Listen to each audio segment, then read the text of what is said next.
Okay, so if you've been on the channel for a little bit now, you probably noticed that this year, especially around 2-3 months ago, I started focusing a lot on older games. Yeah, I replayed some, but for a lot of them, it was my first time playing them in probably 12 to 15 years, which is basically a new gaming experience for me.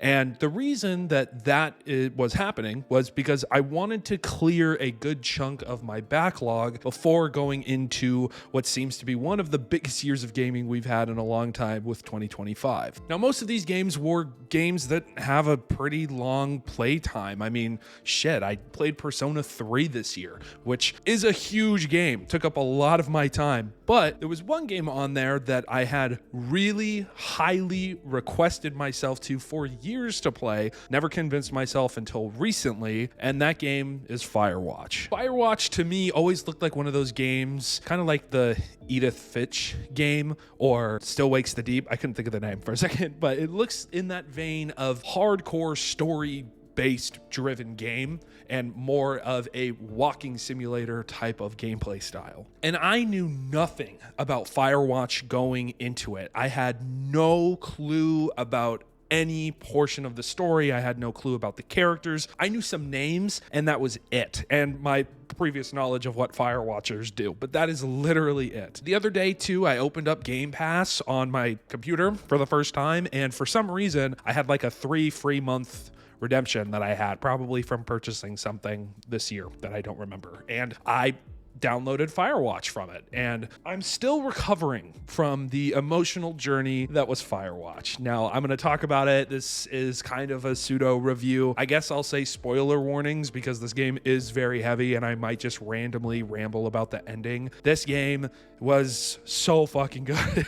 It could have also been that I was playing this game after a long day of work. So I grinded this game out in one session. It was like 4 hours long, and that's really short. The story of this game is nothing short of incredible. You play as Henry, a man who is escaping his problems. And from the jump, from the very start of this game, I knew it was going to be different. Something about the opener. Now, most people love show, not tell experiences, right? When you're watching a movie or you're watching a TV show or you're playing something and you can pick up the pieces from what's being shown and you're not being directly told about the major story implications. But I think this game does a really, really fantastic job in the opening of telling instead of showing. Obviously, it's kind of intercut with Henry getting ready to head to the forest and become a fire watcher. I thought that just the way you could pick a totally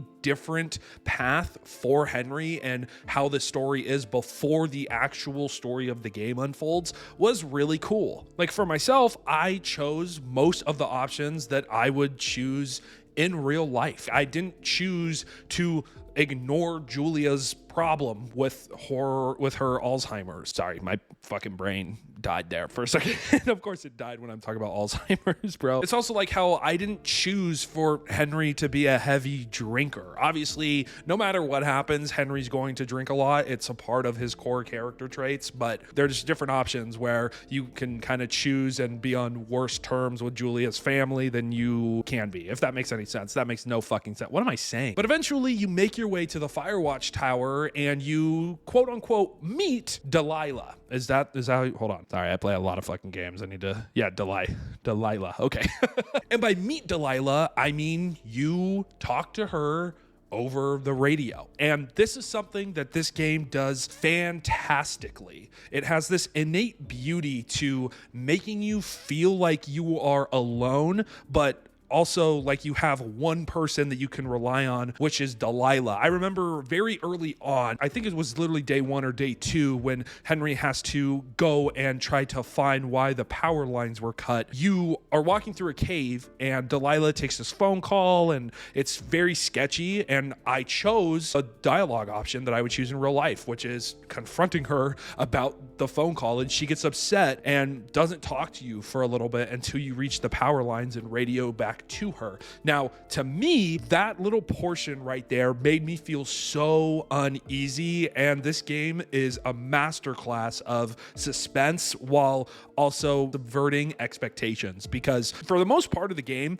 when creepy things start to happen, it starts to feel like there's going to be this very big reveal. But for the most part, the game keeps things simple, and I actually really enjoyed that about the ending. Now, the ending, if you look anywhere online, especially on Reddit, which I choose to do willingly for some reason, a lot of people are split on it. A lot of people don't really like it. A lot of people think it's a great ending. I'm in that camp where I thought the ending was great. Now, I can understand completely why you may not. And if you don't, I actually want to know why in the comment section. I absolutely love conversation, as you guys know, and I can't fucking shut up. But something about the beautiful, simple ending is just so good. Obviously, this game is about escaping problems. This game is really at its core trying to create a scenario where you would find yourself in Henry's shoes. I feel like it's not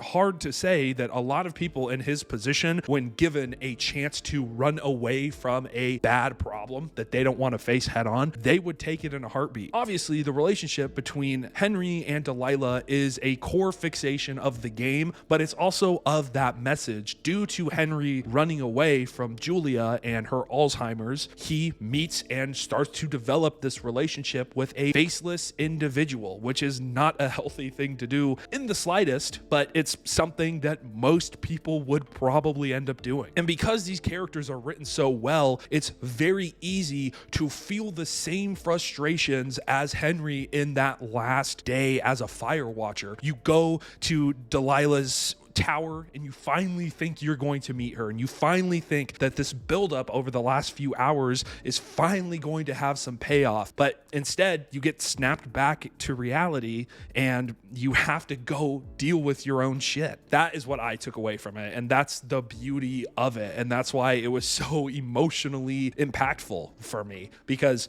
as a professional problems dodger, this game was like eye-opening, because I totally get why every decision there is a correct one. And I don't think there's a wrong way to feel about this game. I think a lot of people probably didn't like this game because it was boring and there wasn't a lot of gameplay. I can totally understand why. I can also understand why some people might absolutely hate the game because of the ending. I get that. There's some sort of anger that overtakes you when the character you are seeing yourself as kind of gets screwed over in a sense. I will say I think the reveal of the murder, I'll say, to keep it lightly, was a little lackluster. I'm not going to admit it was a little lackluster, but I do think that was done on purpose. I think this game, again, is supposed to be very simple and very realistic, and it's beautiful in that way. There was no huge conspiracy going on like we thought there was because of our isolation. Firewatch is beautifully isolating because it makes you start to believe the same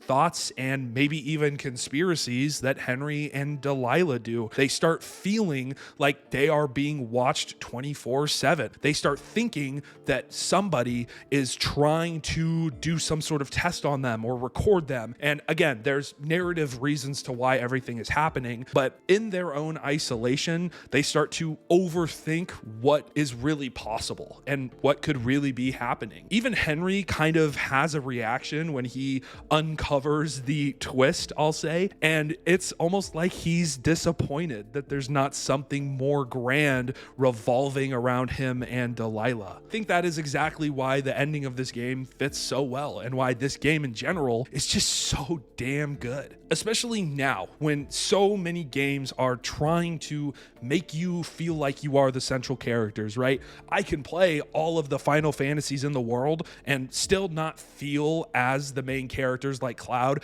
as I did with Henry Henry in this game. That's a comparison, okay? I'm not trying to say this game is better than every Final Fantasy. I'm using that as a recent example, okay? But that is just how great the writing is here. And on top of that, the soundtrack here, fucking awesome. I thought it was so great. The art style here is like my dream art style. I love these realistic but cartoony styles that games bring. And again, everything here, the visuals, just, it's so good. I was playing on PC, so my sensitivity was a little weird, but that's just because I play with a fucking really high DPI. So that's just my own fault. I'm really glad I have this game on my backlog because it's been a phenomenal experience playing this game. Again, really short. I played this game for free because I'm not paying for Game Pass in any way, shape, or form over the next 3 months. And I got my money's worth. And I almost want to buy the game just to support the dev team because it's that good. But yeah, this is one of my favorite games that I played this year, hands down. And it's because I'm so into story-driven games. So I don't mind the walking simulation that it really is. But if you do, I totally get it. But that's going to do it for today. I played Firewatch and its beautiful isolation really got me. So let me know how you thought about Firewatch in the comment section. I almost said it in the description. In the comment section down below. It's crazy because this game is almost a decade old. I think it came out 7 or 8 years ago, which is insane because I remember when it came out, but this game is definitely reaching Unk status. While you're on your way there, make sure to hit that red subscribe button. We've been gaining subs like crazy chooms. I fucking love it. Thank you guys so much for watching,